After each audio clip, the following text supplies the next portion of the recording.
for the weather. Yeah. Good morning, everyone. Still in our house in Turkey. Ito po ang lugar namin sa Turkey.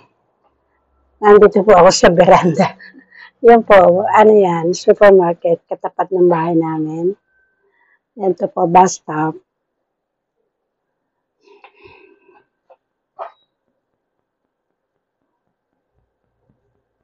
Yan.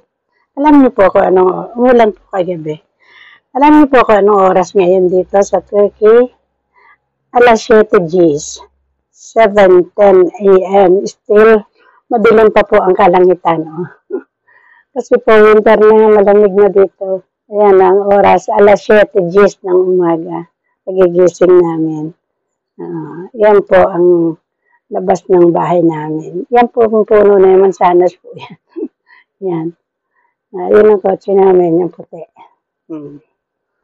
Ito po ang kapaligiran ng aming bahay. Yan po, supermarket po yan katapat ng bahay namin. Ito, bus stop. Maaga pa, marami nang tumitigil. Yan, mga papasok po yan.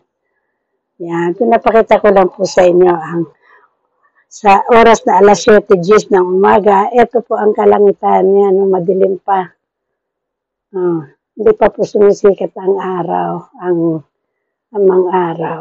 Yan.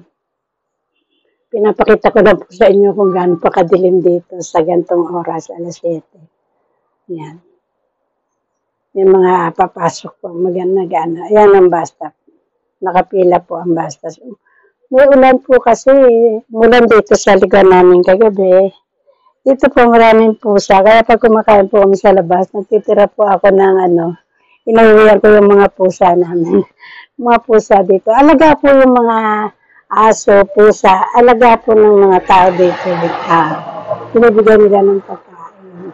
Yan. Good morning everyone. Bumabati lang.